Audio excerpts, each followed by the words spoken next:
Testing, 1, 2. We on. All right, we on. We on.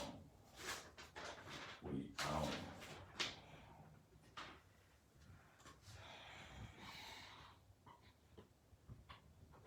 Testing 1, 2, 1, 2. Testing 1, 2, 1, 2.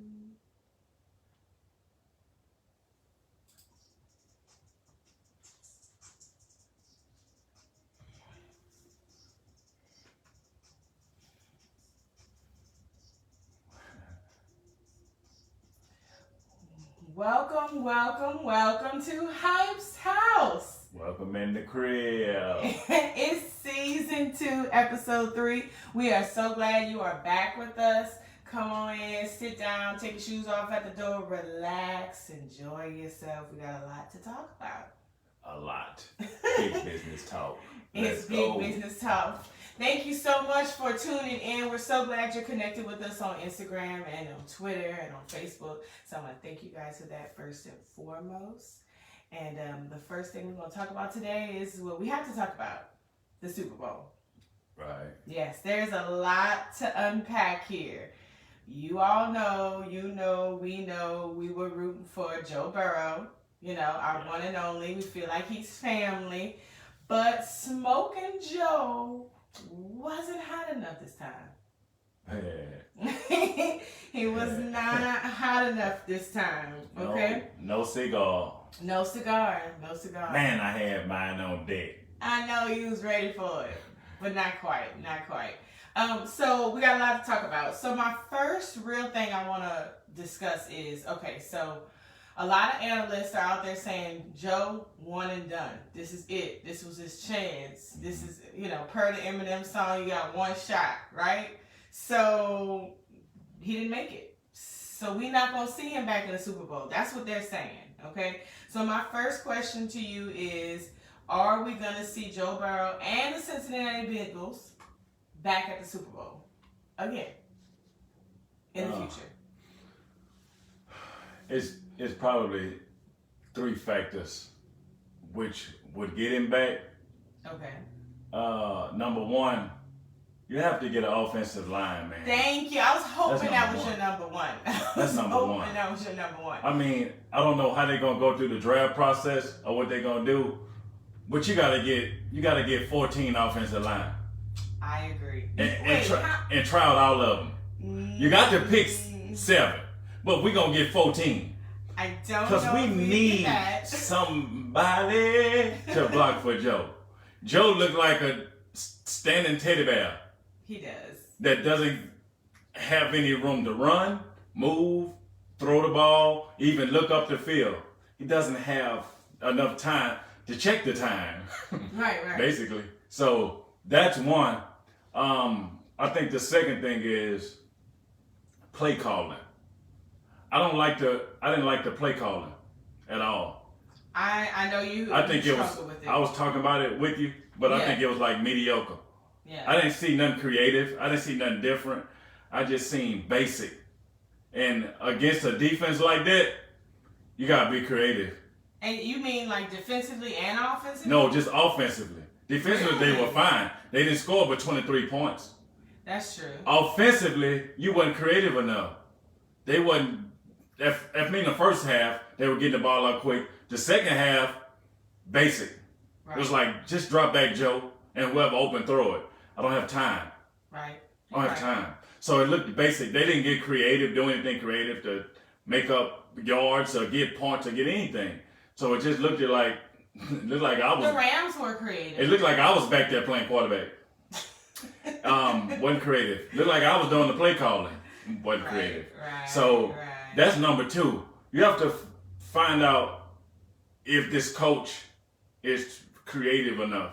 For Joe Burrow. Speaking of that, today we find out the Bengals have extended Zach Taylor until 2026. So Are you saying that wasn't a good decision? That's another factor. That's the third thing.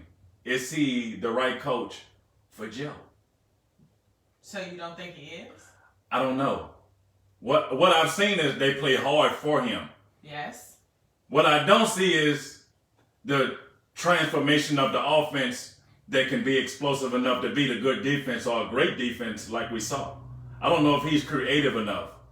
He might be innovative enough to get them going, right? But is he creative enough to keep them going against some of the great defenses? Against a good defense, he's good enough. Against a great defense, well, that's interesting. I haven't heard you talk about that in the other games. What about this game made you think that? That great defense. They got 4 Hall of Famers, maybe 5, on one defense. You mean the Rams? Yes. Yeah. And you didn't. And wasn't no creativity. If you just play basic against Hall of Famers, you're gonna lose easily. Okay. That makes sense. So is he creative enough? He's innovative enough. You got Joe. That's a part of innovation anyway. But he's also an upbeat coach and a player's coach, and he can relate because he's only 38 years old. So he can relate to youngsters. But can he be creative enough with those youngsters' talent and their assets and what they do great and what they do good? Can he do what they need him to do to get over the hump against these great defenses? Because you can beat a good team, but can you beat a great team? So Joe's in place. But every great quarterback needs a great coach. Drew Brees, Sean Payton. Peyton Manning,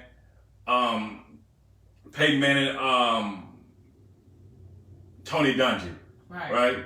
You got Brady and Belichick. You got Andy Reid and you got Mahomes. You need a great coach, a creative mind, a coach that's not scared. Right. And to drop anything that's going on that wasn't working at the drop of a hat and change it up on flight right then and change it and just do different what they feel. So you can't be scared being a coach. You gotta, sometimes you just gotta say, we doing this, forget it. Sean Payton used to say, go for it, I don't care. Throw the ball, I don't care. He almost had a don't care attitude, but it got us W's. You can't be scared. You gotta be creative. So you think Zach Taylor was a little too conservative? Yeah, he was way too. And Sean McVay did it the year before against Bill Belichick, and he was too conservative, and he lost. So you think this year he knew the it. assignment. I gotta be different, and he was different. So maybe that's a growing pain. We'll see. But your quarterback good enough. So long as you get them 14 linemen, we'll see. That's not gonna happen. That's not gonna happen. I'm just talking. In my mama words. Okay, well, let me ask you this. So, do you think the outcome of the game was based on the Bengals being so bad, or their performance being bad, or do you think it was the Rams being that good? Like, were they just overly? I just don't think anybody was dominating. No. So, no, I don't think anybody was dominating offensively or defensively. But how many times did he get sacked? 7 times. You are not going to win the Super Bowl getting sacked 7 times. No. And then you're running away from 4 18-wheeler trucks coming after Pinto. Right. You won't get away. You can't get away. They're going to catch you. Right. So it's like I want to say that it was evenly matched, but it wasn't evenly matched in that way. Rams are far more superior. Because when you look at the score though, what, 3 points? Yeah. You know what I'm saying? So they were in there somehow. And that's what we talked about in the last episode. It's like logically Burrow doesn't make sense, right? Because you would think to beat him, you just got to get to him. And it worked this time, but still it worked by a small margin. The defense, his defense held him down enough for them to stay in the game.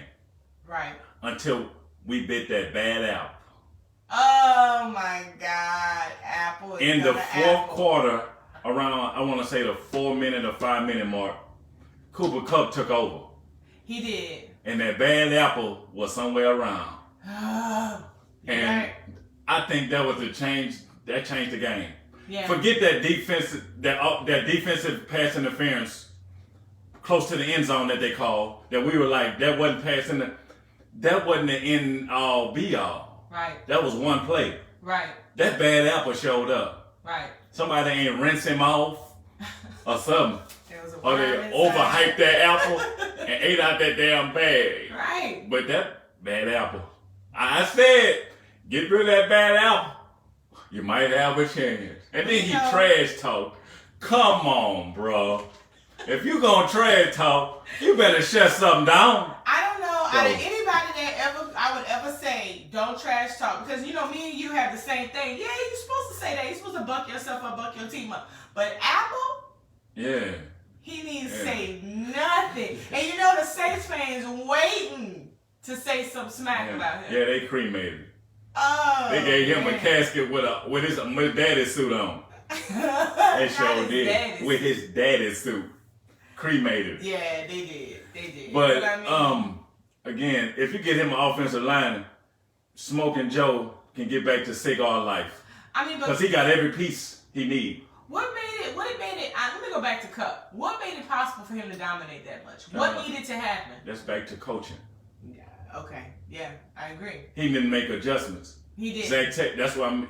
Not at He's all. innovative, but you have to get creative. What about the defense? You gotta create. You the head coach.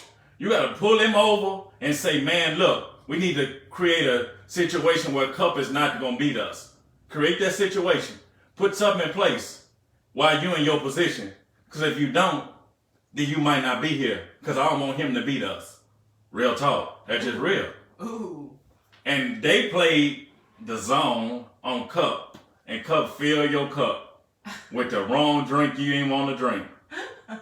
Why would they play zone on him, though? I don't understand that. Why they thought that was okay. I don't know.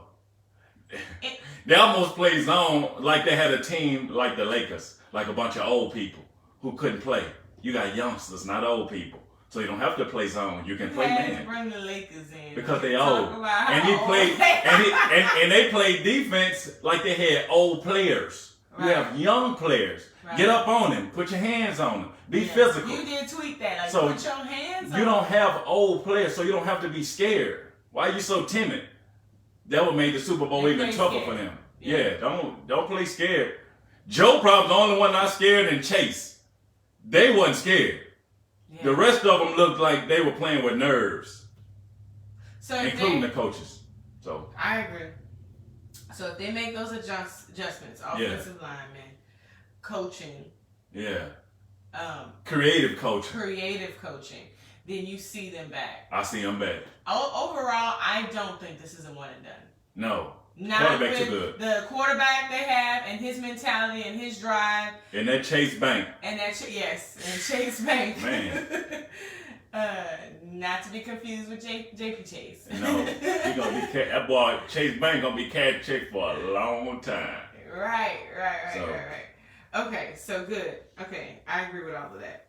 All right, so next, let's go back to our Pelicans. So last week we talked about, is McCullum the missing piece? So he's had a few games with him. We've seen the starting lineup change and adjust a little bit. How do you feel about it? Is it working? Is the chemistry there? What do you think? I'm excited. The Pelicans look totally different. They've won, they've 2-2 now. Okay. So they lost last night, right? Yeah, but they look really good. It's going to take some time because you got new pieces.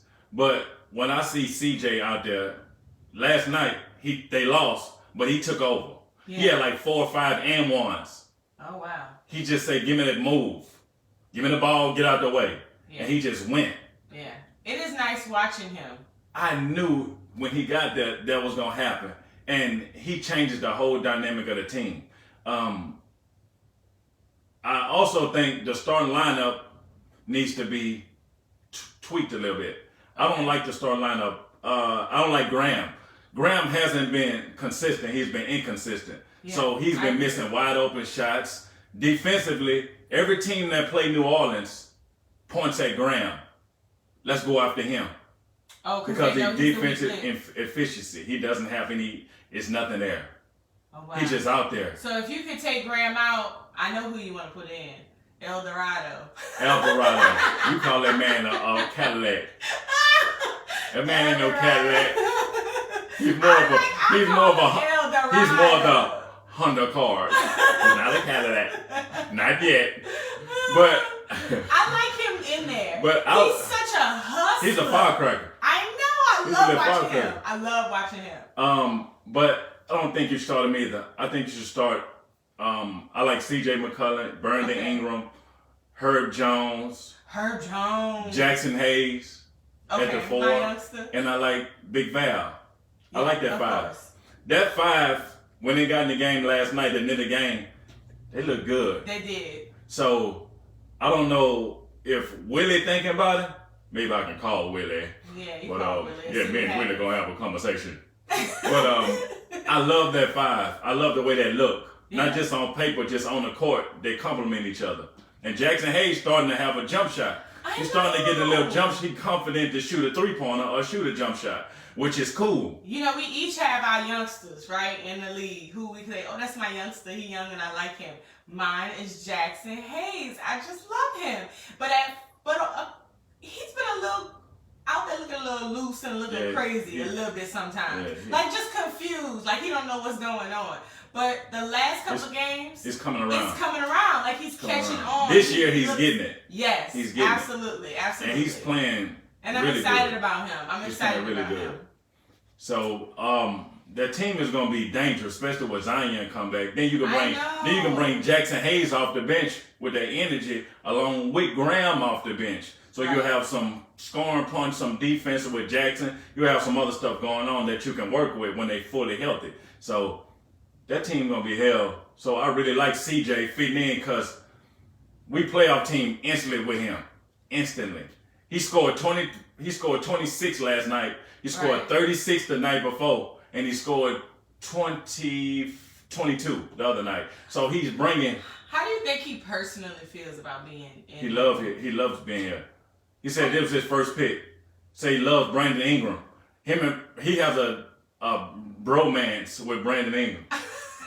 He said Brandon Ingram, who wouldn't want to play with that? You haven't seen Brandon play lately? He's been watching Brandon Ingram saying, yeah, you need somebody like me to come up there and help you, dog. I see you putting up them numbers. I see you trying to push for your little team out there in New Orleans. I'm going to come out there and try to make it happen. CJ is one of those people that wants to come make things great where they haven't been great at for a long time. I think he's one of those people that reminds me a little bit about CP. Yeah, he's one of those people. Dame is another one. He don't want to leave Portland because he want to build something, create something. Giannis, same way. Milwaukee, he wanted to. CJ have the same DNA. I want to go somewhere, but he also see something similar to what Tom Brady seen in Tampa Bay. All those wide receivers, Pro Bowl wide receivers. He's like, if I leave New England and go Tampa Bay, I might win something. I think CJ sat back and say, Ingram, Zion, when he healthy, I want to get in there. I want to go there and see about that. You know what? There's two things. Number one, when he healthy. Yeah. When is Zion back? I ain't rushing him. I don't rush him. I'm American. I don't want to rush. I won't take your time. When you come back, be ready. Okay. And I think he'll be ready. I think mentally just getting away from the team, sometimes that helps. Everybody doesn't love the spotlight. Zion only had to deal with the spotlight because he was so sought after. He was on TV every other day, even in high school, up through college. Yeah. So maybe he said, let me get away from the cameras. I just need time to just take a breath. Because if I'm around, the camera's around. Everybody don't handle the camera the same. LeBron likes the camera. Zion might like it because he has to. Not because he wants to. I don't think he not likes it. You know, every chance he got, he was. But his personality, right? That's the cover up. Okay. That's his. He can smile, be happy, but away he might be a totally different person. I just want to chill, relax. LeBron don't care if it's on him 24 hours. Two different people. Same number one picks. Everybody was looking at LeBron the same way they looked at Zion. Oh, he's the chosen one. He's gonna be the next. That's all you hear. As soon as you wake up in the morning, his Zion first text is probably, what is he eating this morning? Can I just live my life? Oh, wow. So I get it. Let me take a break, Then he went to Portland. You know he won't be seen. Think about it. Look where he went. Think about where he went. I didn't know he was in Portland. Now, if he went to LA, different. He loved the camera. He went to Portland. There's nothing there but sheep and cows. You don't know what's in Portland. A pub and a liquor store, if they have one. You don't know what's in Portland. That's it. You have land, whole bunch of land and animals. Meaning he wanted time to himself. I get it. Okay. come on back. They say he lost weight. He ready. Yeah, Cool. I want to see. They say he lost 30 pounds. They say he met, and Trajan Langdon, the assistant GM for the Pelicans, said he was upset because he couldn't be there when they introduced CJ. Oh. So he's excited about CJ. Like, yeah. Boy, people been watching CJ for 8 years. CJ been putting fault on people for a long time. Zion know that him. He know. So he's excited just to get another. It's exciting. It's different. Okay.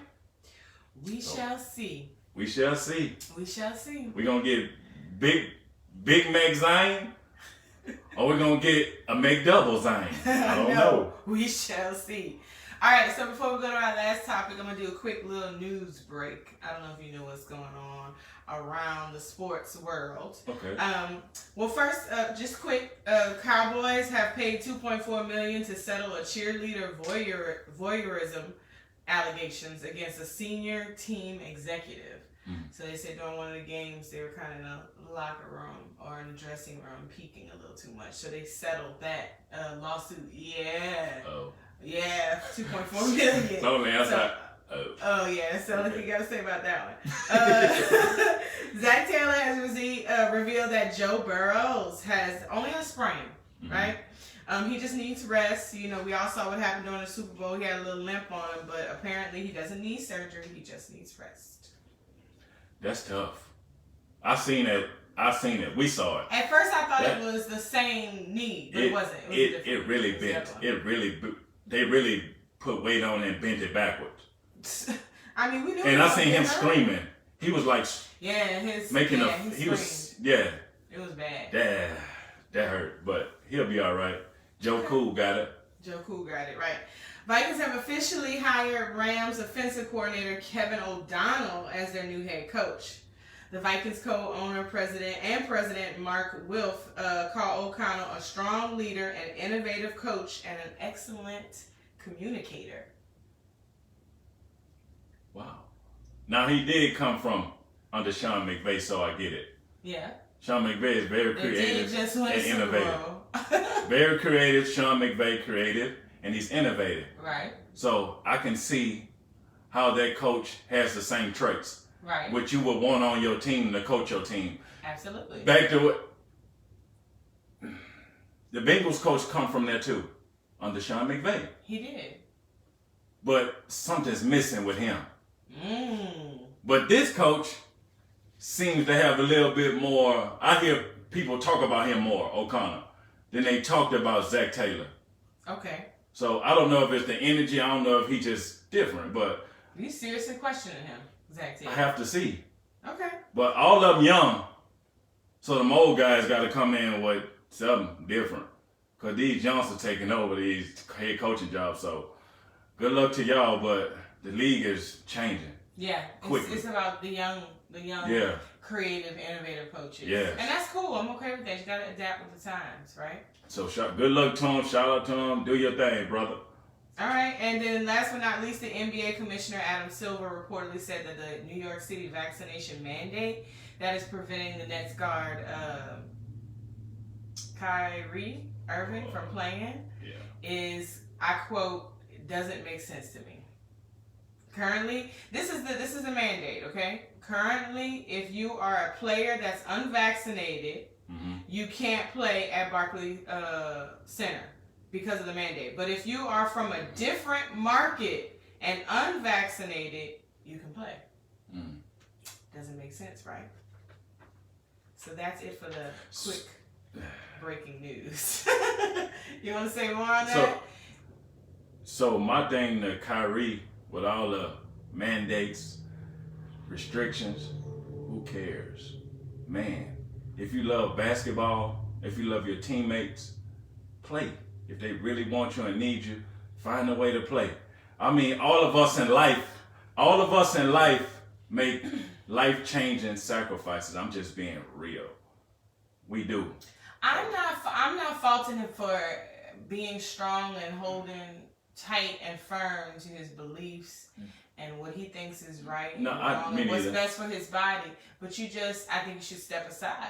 Because I do think it's bothering him too. When he can't play home games, I think that bothers him. Yeah, absolutely, because he wants to play. He wants to play. He needs to step aside because New York, it doesn't look like they're going to bend on this. No. So, and you know what? This brings us to our last topic. Okay, so the big NBA news is the trade between the 76ers and the Nets. Okay, so Ben Simmons is now in Brooklyn. Harden is in Philadelphia. All right, and the question everybody's at, and Philadelphia, which is, he said was his first choice anyway, right?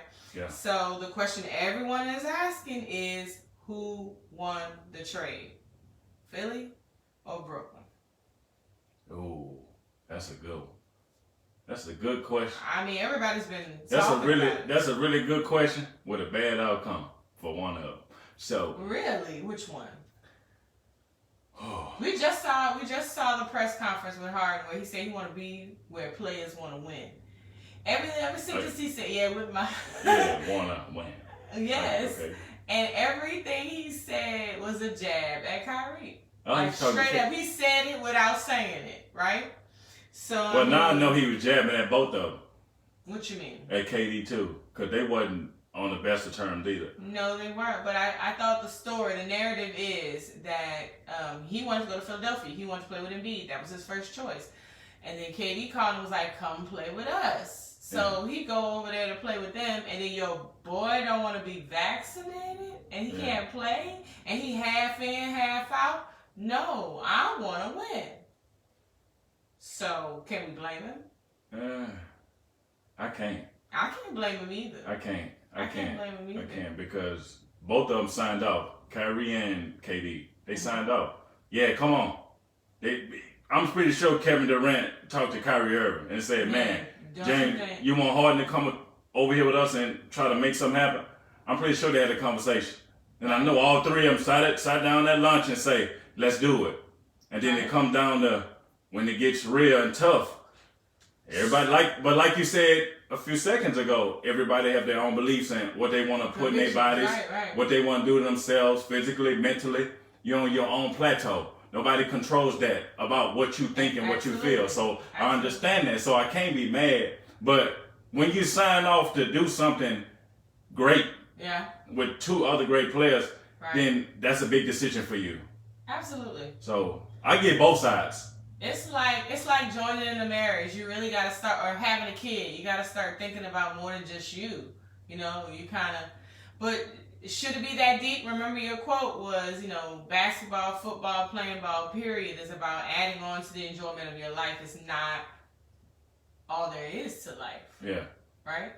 So, I mean, and that just goes back to me saying I don't blame Kyrie, but I think he should step aside. Yeah.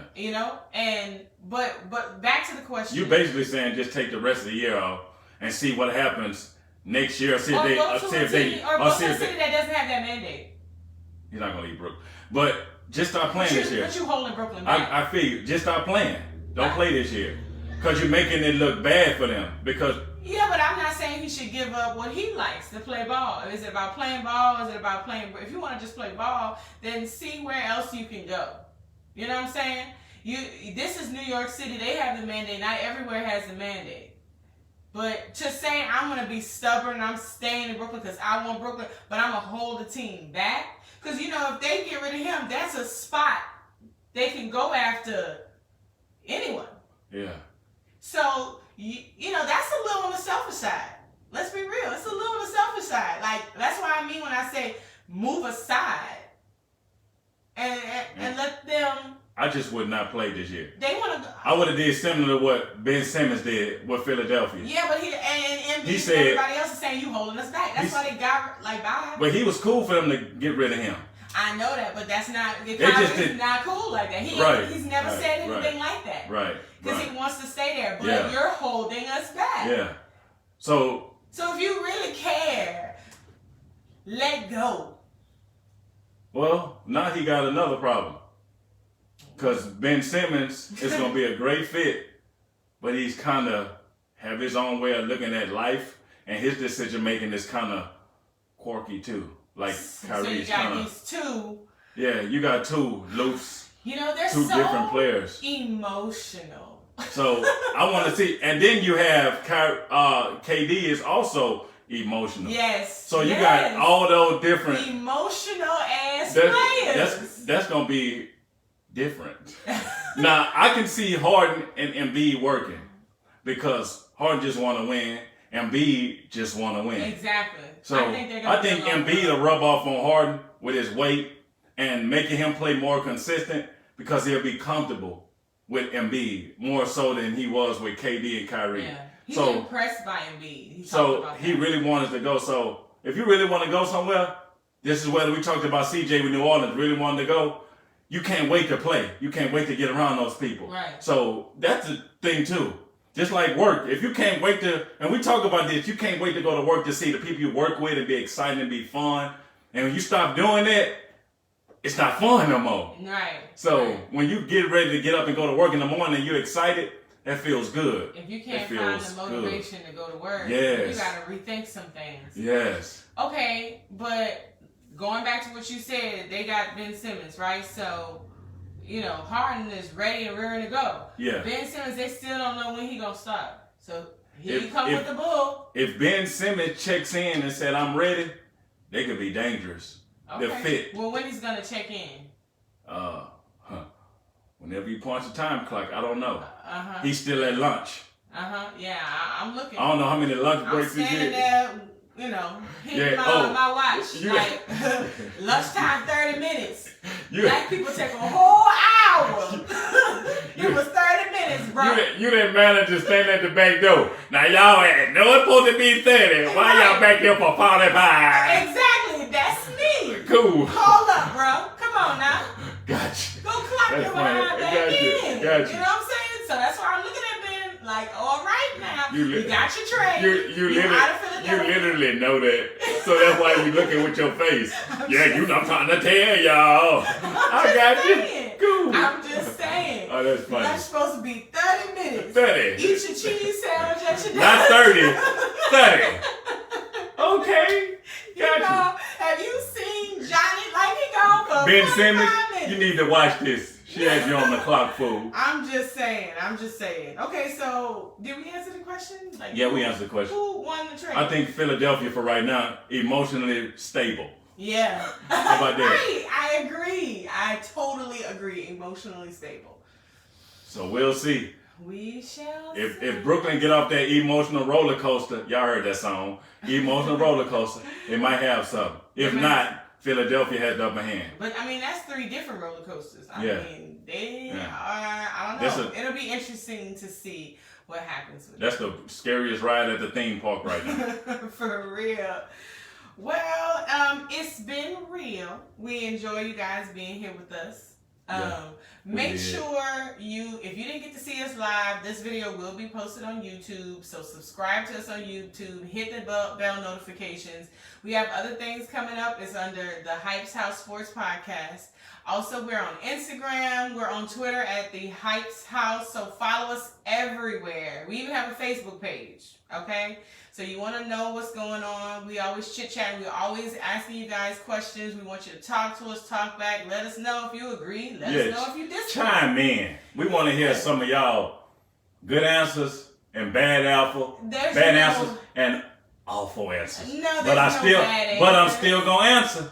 The reason why I say that because everybody looks at questions they answer different. Everybody has their own mentality, their own answers for everything. Right. So they're not gonna feel like I feel. I'm fine with that. It might be awful to me, which is what I'm saying. Right. It might be good to them, but awful for me. So I'll still answer. You may not want to, but I'm gonna answer because I appreciate the feedback. Right. Well, anyways, we just want to see you guys on all platforms. We love hearing from you guys. And once again, thank you so much for the support.